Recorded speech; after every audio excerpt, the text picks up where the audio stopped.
A massive shout out to the Jonin tier member Mr. Leroy 1998 and Jenin tier Leah Rov. Your support means a lot. If you would like your name mentioned in every video, support the channel, as well as receive special perks and access exclusive series, consider becoming a member of this channel by hitting that join button. Hi guys, this is the first part of What If Gon Joined the Phantom Troupe.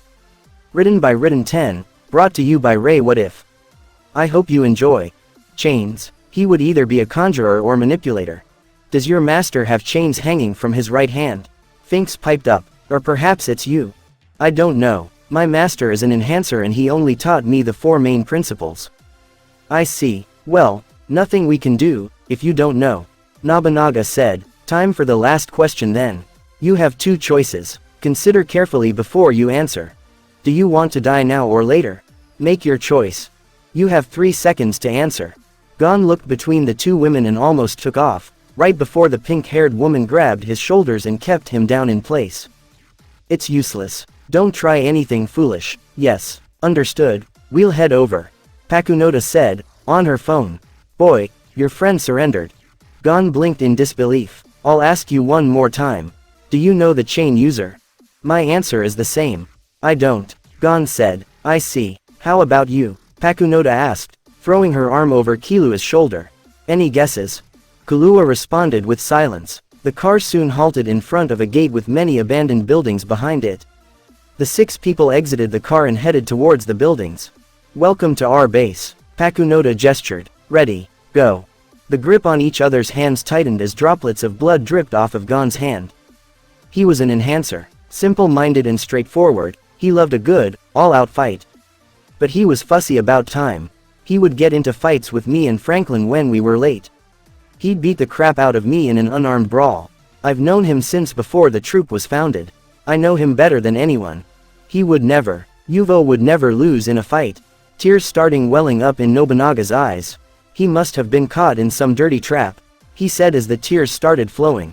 I will make his killer pay. I'll find him, no matter how many people I have to kill. The chain user holds a strong grudge against us. The Mafia's Nostrade family hired him recently. A grudge against the troupe. Recently hired. You may not know him directly, but you may have heard stories about him. Think hard. If you have any guesses, spill them. I don't know anything, Gon said, his grip tightening. Even if I did, I would never tell you. I thought you were a bunch of heartless monsters, but you'll mourn the death of one of your own. Why couldn't you spare a fraction of that grief? For the people you've killed, he shouted, smashing Nobunaga's hand into the stone. Gon quickly snapped out of it when a certain Phaeton slid up behind him. You're getting too cocky. He pushed Gon onto the stone surface, pinning his arm against his back. Killua shook his head and gasped. Gon. He started to go rescue his friend, then suddenly stopped as Hisoka held up a card to his neck. On the edge of the card, a drop of Killua's blood ran down.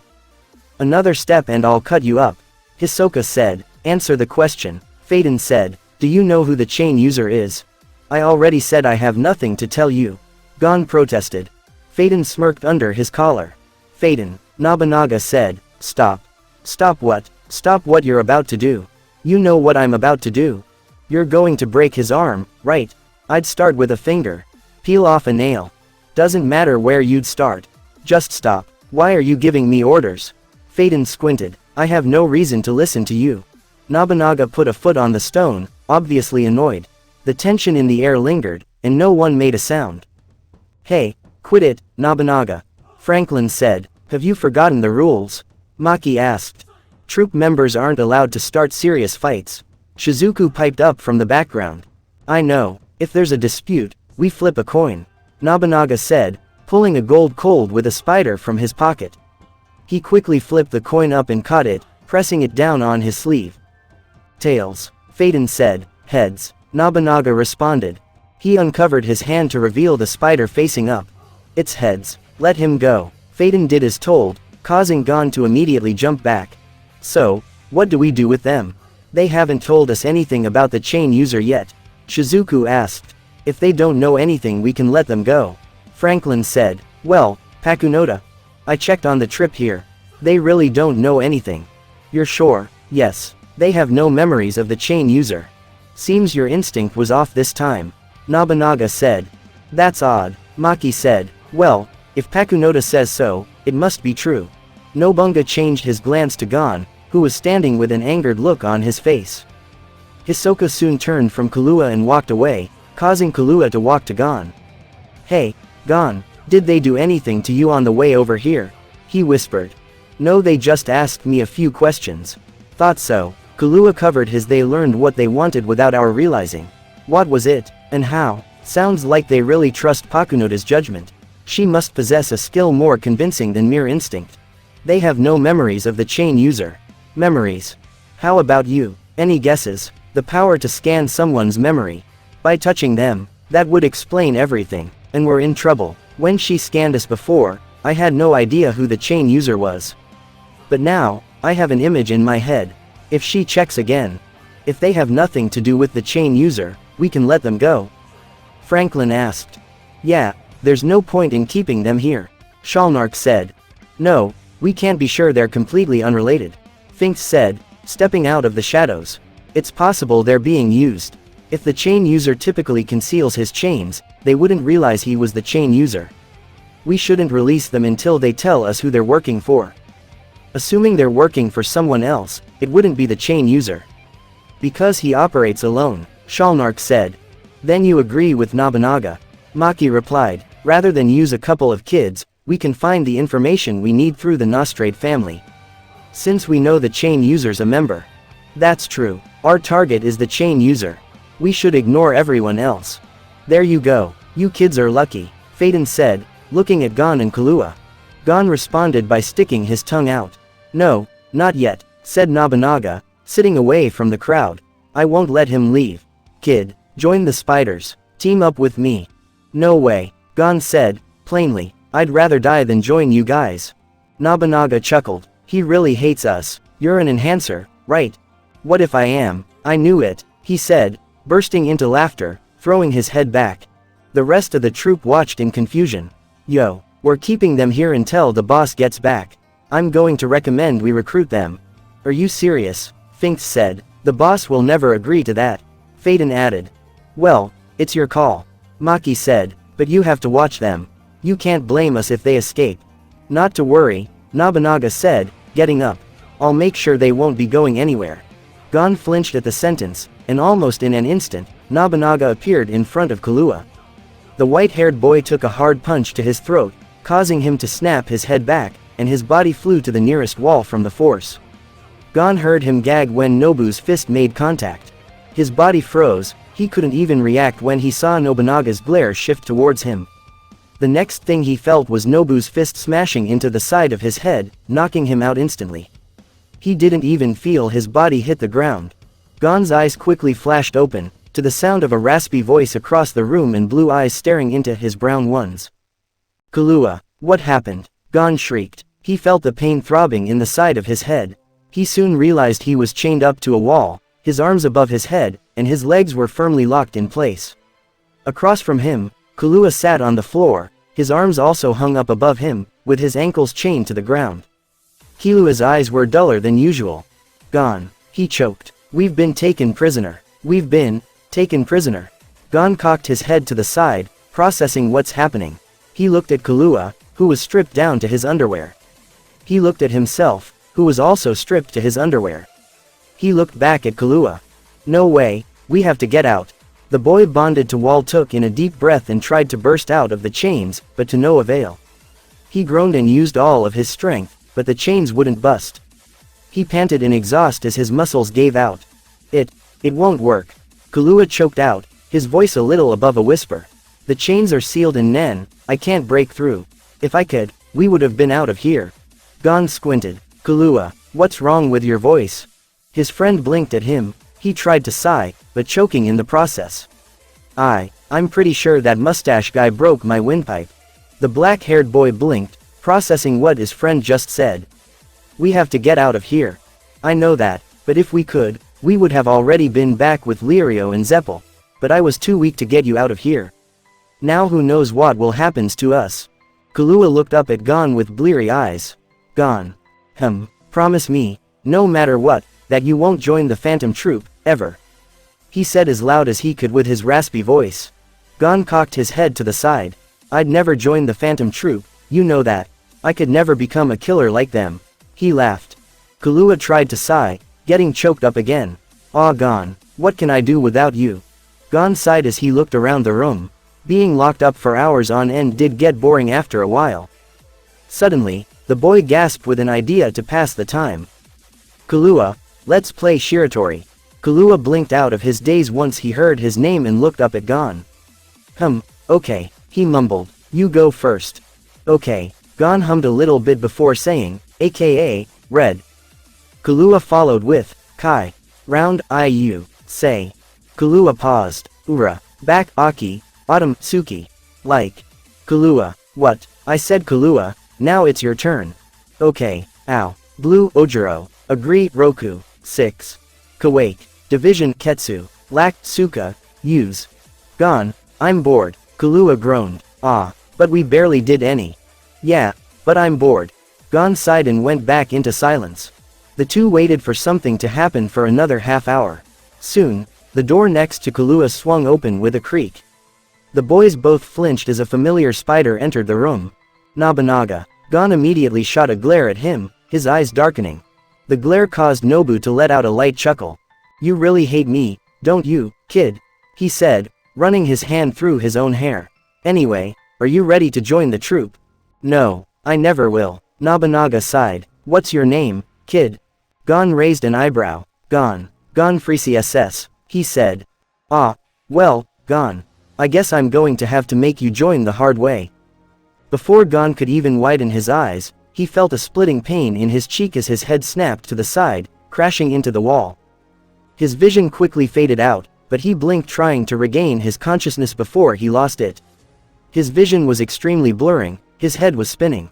His mouth creaked open and all he let out was a loud squeak, then gasping for air seconds later. Nobu's fist then connected with Gon's stomach. The boy let out a sharp shriek, blood flying out of his mouth. He coughed, his body shaking. Killua's eyes widened in shock, as he saw his friend in pain. Gon, he shrieked, his voice faintly there. Killua felt a sharp jab to his throat with something long and blunt. He inhaled sharply, trying to suppress a shriek. The pain was so abrupt, it sent tears to his eyes. Shut up back there, or else I'll kill you. Nobunaga stared back at Killua with murderous intent in his eyes. Killua looked up at the spider, the stress in the room intensifying. No, you can't kill him, Gon said. Nobunaga looked back at Gon, whose nose was leaking blood. If you don't want me to kill him, then join us. No, I won't let you kill him and I won't join you. Both Nobunaga and Killua looked at him in awe. How could he be so simple-minded? Nobunaga sighed and lowered his head. I thought this would be easy, but apparently not. He turned to the door and smirked at Killua, leaving the room. Killua, are you okay? Gon asked. Killua nodded, the pain still stabbing at his throat. Gon sighed. About 20 minutes later, the door reopened and another person stepped in. I've been asked to convince you, Gon. It was the one who threatened to peel off some of his nails. Phaeton, Nobunaga said, this kid is more persistent than I would have hoped. So are you asking me for help? Phaeton responded. I didn't think it would have to come to this, but I guess I have no other option at this point. I need you to convince the kid to join us. But don't kill either of them. So which one am I convincing? The black-haired kid. You can touch the slanted eyes kid too, but don't kill him. What's his name? He said his name is Gon Freezy SS. Phaeton hummed for a bit. Okay, over to his friend, Ki. Something felt off with his mouth, so he immediately stopped talking. The feel of leather tightened around his throat, pulling him up off the ground. The force of being pulled up by the strap cut off his access to air. He impulsively opened his mouth to try and get more air only to feel searing pain in his lips. His lips had been sewn shut and now he'd just made all the thread tear through his lips. Gon screeched in agony, only doubling the pain. He stopped when he ran out of oxygen to use. He violently kicked his legs, hoping the floor would come within reach, but he only scraped his toes across the floor. He was lowered to the floor a little so he could be standing on his toes for some relief. He gasped for air as blood dripped into his mouth from the many gashes through his lips. Tears welled up in his eyes. How much longer did he have to deal with this before they let them go? A certain Phaeton circled around in front of Gon. Gon looked at him with bleary eyes. He could barely be angry, he was in so much pain. This can end if you just tell us what you know. Gon took in deep breaths. I still don't know who. His voice faded out as he closed his eyes. Phaeton scowled and pulled down the strap, causing Gon to go up again, choking again. He screamed once again, either pulling more thread through his lips or having the thread snap. His eyes were wide open now as his toes touched the ground again. I don't know who the chain user is. Then agree to join us. It's that simple. No, so be it. Phaeton walked behind Gon so he was out of sight, then walked past him to exit the room. The boy looked at his friend on the floor. Blood was covering so much of his body from the wound. It was dark now, but some of it covered the wall, some even ended up dripping on the floor and making a puddle in between his legs. But the wound itself didn't look to be there at all. It looked healed. Apart from that, there was blood in other places he didn't think the blood would have reached. He looked at the source of the blood. No, there were wounds there. But why? Lirio redialed Gon for the 6th time. It's been a day and neither Gon or Killua had gotten back into contact with him. What the hell happened to them? He held the phone up to his ear for a second and it immediately went to. What the hell? He was about to call for Killua this time but paused. He quickly went through the brief amount of contacts on his phone and landed on a familiar name. He called them and waited a good 12 seconds for a response. The phone clicked and a voice went, "Hello, Kurapika. Something's happened to Gon and Killua."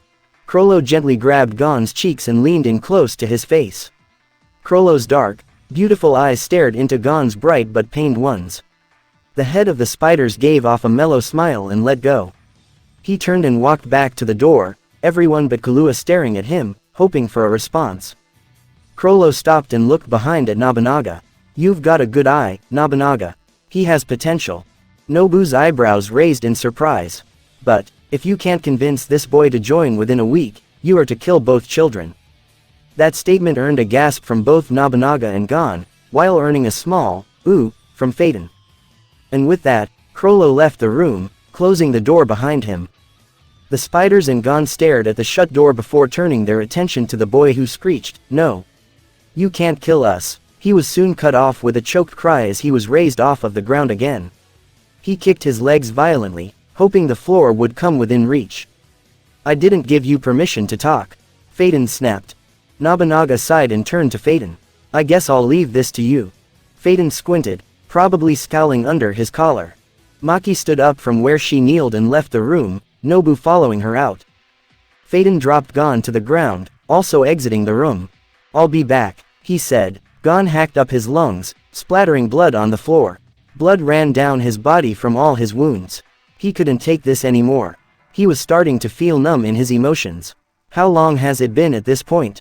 2 days, maybe 3. He wanted to die, but he wouldn't let the Phantom Troupe kill him.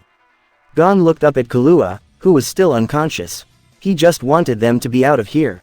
How did everything go so wrong? Gon slowly closed his eyes. He was tired, very tired. The sound of buzzing faintly entered Gon's hearing. Suddenly, the searing pain of a million needles stabbing him from every angle broke him from his sleep. The boy let out a sharp shriek as the pain continued. It quickly ceased, leaving a sharp tingling feeling behind. He curled his body, convulsing from the pain. What just happened? You just got electrocuted, at 1550 volts. Phaeton said from behind him. This won't have to get any worse if you just join us. And never. Gon choked. Something touched his back, immediately starting the pain again. Gon's screams of agony were louder as the volts were more powerful. Killua, who was now awake, stared at Gon. His back was arched and his legs were giving involuntary kicks from time to time. He couldn't do anything, just watch. Yelling out would probably make it worse. He didn't want Gon in any more pain than he was already in. The electrocution stopped then started again, worse than before. But with each time, Gon's cries died down. Phaeton grabbed the boy's black hair and pulled his head up to get a good look at him. Gon's eyes were blank and empty, and his breathing was oddly controlled but heavy. The spider gave a light cackle and dropped the boy's head. He got up and left the room, flashing Killua a satisfied look. Killua gulped and looked at his friend. Gon. He waited for a response. Gee Gon, are you still there? Killua. Gon let out with a raspy voice. Your street's still alive. He paused. I'm so sorry. I can't do this anymore. What? I give you up. I can't take this. No way. But you promised. I can't do this. I'm sorry. Gon, please. Gon refused to respond, letting silence overtake the room. For what felt like 3 hours, the two did nothing until Phaeton reappeared in the room. Are you ready to join us yet? Yes. Gon's eyes were blank. They no longer were bright, shining, or anything. They was just blank. He felt numb as he was trudging behind Phaeton solely. Oi, hurry up, Phaeton called. Damn, the boy was slow, he thought. Then again, he remembered that he had been torturing him for a few days now. Phaeton sighed in defeat as he knew that the boy will not be able to quicken his pace. He walked back towards him, expecting Gon to flinch or something from having his torturer come towards him. Gon just stared in front, Phaeton the one flinching now. His eyes were so scary. If the boy were to use Nen currently, it would probably injure the Phantom Troupe member. He just held the boy in his arms bridal style with a teeny tiny bit of gentleness now that he had accepted to join them. You know you could have gotten much less pain this had you accepted before. Gon did not reply. He was shocked, but aware of everything. All he can do is become mute, and obey. He already barely could speak. They might add to his torture even more if he stopped talking altogether, but then they will have to accept reality and deal with him not talking. If they did decide to torture him more, he was senseless. He could not feel anything anymore. He had felt enough. His body would probably heal with a lot of scars and spots that he can't feel even if touched. Gon decided to doze off a little. Even though he was in very dangerous arms, he wanted to close an eye, rest for just a second. However, he never anticipated going completely unconscious from being tense for a long time. The very second he relaxed, darkness engulfed him. Phaeton felt the sudden relaxation. The mass was slightly heavier from the loosening of the muscles. He raised an eyebrow. Did the boy surrender to him? Or was he developing a Stockholm syndrome? A syndrome that had the prisoner fall in love with their captor. Damn it if it was the case. He did not want to have to deal with a lovesick injured 12-year-old boy. He peered over the boy as he realized that the sudden slackening was because the boy had gone unconscious. He mentally praised the boy for holding up this much. Other people would have died already, but this boy had a resolve to live. And live he did. When he entered the main room, where Chrollo and the other members were, he got curious looks and stifled laughters. What? Did he die? Nobunaga asked. Him? Die? As if, even if I punctured a lung or his heart he would live. He spoke sarcastically, but he was somehow truthful. After all, Gon's Nen seemed to have a good portion of it made to heal him, which explains how he held up with the torture. Then what is with the holding? Phinks asked suggestively. He was so slow that I felt I would prefer to accompany a turtle than him. Lies. He felt a little bit of pity towards the brave boy, but of course, no one sensed the lie. And the unconsciousness? Maki asked. Once I held him, his body gave away and he lost consciousness. Oh, when do you expect him to wake up? Chrollo asked, not planning on waiting for so long. Phaeton replied, I do not know, boss. However, with his severe and quite bloody condition, a few days at least. If you want to quicken it up, we will have to start healing him. He sort of hoped they would heal him. A child with such a resolve would be ashamed to have wincing or screaming in pain for the next God knows how much time if he moved an inch. Heal him. I don't want to have to wait days because of your doings, Phaeton. Chrollo said as if it was Phaeton who harmed the boy without anyone's consent, knowing it was the very opposite. Yes, boss. Maki, come please. We can heal him in another room, Phaeton said, walking out to another empty room in the place, Maki following suit causally. Days of torture, his will to live probably broken, and now nightmares. He probably feels bad for being weak. He is not, he needs concentration only. Otherwise, he was almost as good as Phaeton.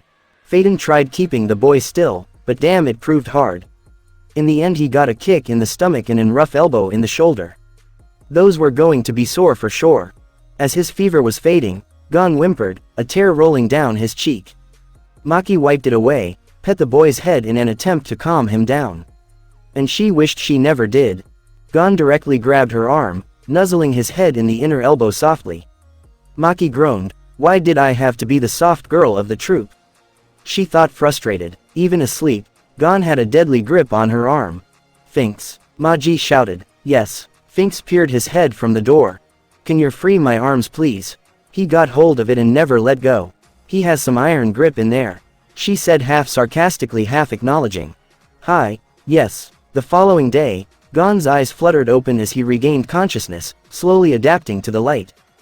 Oh, the little spider has finally woken up, Phaeton announced, walking to him, with Chrollo telling him to get the boy here. Yo, morning, he said casually, rested on the door. Gon stared with his blank eyes, and just nodded in reply. He was about to answer verbally, but remembered the mute act. What, you don't speak now, Phaeton said, earning no reply of any sort, gesture-wise or verbal-wise. Gon tried lifting himself on his feet, barely standing for a second before falling back on all four over the futon. He frowned a bit. Great, now his legs were asleep. Phaeton sighed as he came over forward and carried the boy. No time to wait for him to adjust. The boss was waiting. Once the two entered, Chrollo looked at the boy. Empty eyes, emotionless, definitely not willing to put a fight anymore. Well, look who decided to join us. What is your name, boy? Chrollo knew, but he wanted to hear his voice, and became some of the others still did not his name. Silence was the reply. Phaeton sighed again. Boss, he is not speaking. I tried urging him to speak, tried angering him to get a reaction. Nothing worked. He is a walking shell with a hell lot of powers. Probably a monster. I see. You all are to treat him like one of us despite what he tries or does. If he feels welcome and accepted for who he is, he might speak. For now, Nobunaga, take him and inform him about his training schedule. Do not tell me I will have to hold him, Nobunaga said. If you have the patience for him to work on awakening his muscles as he stumbles every 2 seconds, then don't carry him. Phaeton said sarcastically, knowing that Nobunaga will just carry the boy. Nobunaga groaned in displeasure and took the boy from Phaeton's arms walking out. On the bright side, Nobunaga looks fit to take care of a child, Maki snickered. Were sobs of pain and agony, as if his life fell apart from knowing he was a specialist. Nobunaga stormed away from the room, calling Maki to heal the cuts he got from the glass, and Kuroro to check on the boy. He would not act as an enhancer if he knew he was a specialist. It makes no sense. Maki healed the boy quickly, making way for their boss to examine the teen. He took Pakunoda's ability to read minds before she died. She gave it to him actually. Gon did not bother keep his thoughts away. If he can't speak, he could at least let them see what they want to hear. I am an enhancer. I am an enhancer. I had a special move. I am not and was never a specialist. I am useless. I can't not be an enhancer. I lost what made me be me. Kuroro pulled away as Gon's vicious thoughts were starting to trap him in his mind. God, he is strong. I was about to get stuck in his mind. He was an enhancer. Something changed. He does not know a thing about it though. He feels frightened about losing what he gained. We can just work on trying to gain that special move of his back, though it will not be as good as it was. Nobunaga, you will not be needed in training him. We will get Hisoka.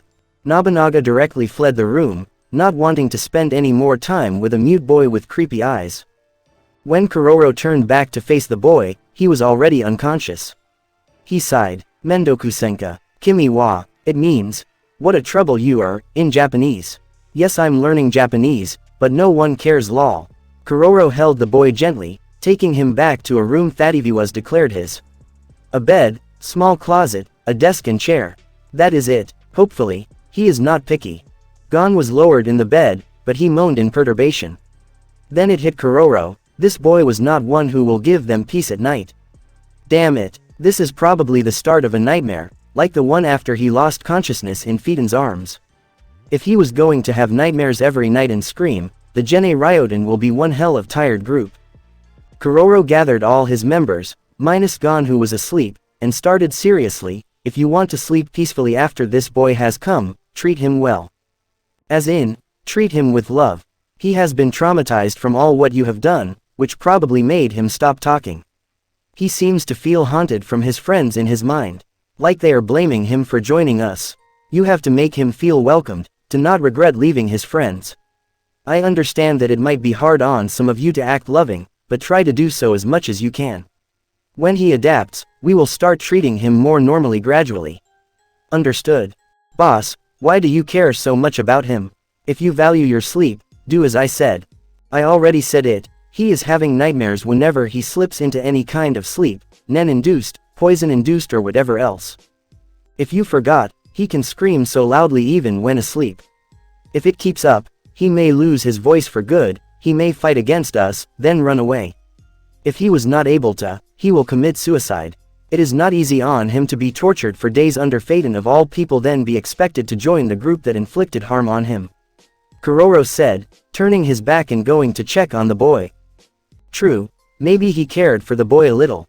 However, he cared for all his spiders. Maybe this boy just reminded him of himself as a child. He pondered about the old days as he sat beside Gon's bed, petting his head. Gon woke up later on that day. He felt that he no longer cared about the specialist thing. He sort of was ashamed from himself because he cried for not being an enhancer anymore. He should have been happy that he basically is stronger than anyone else, except Kuroro. Maybe then, he will be able to fight Hisoka when he learns more about his powers. A knock was on the door, and Phaeton entered. Gon flinched and let his head fall forward, as if shielding himself from the man. My, I think I forgot to apologize. Look, what happened before you joined us was just so you join us, okay? I am sorry, and I want to make it up to you. What do you want me to do? Just do not go overboard or test me, Phaeton said, trying to take with their boss's words. He was right. The boy seemed so scared and trying his best to obey so he would not get hurt or anything of the sort.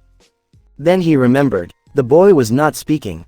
Phaeton mentally facepalmed himself for missing this part. Of course the boy did not answer him.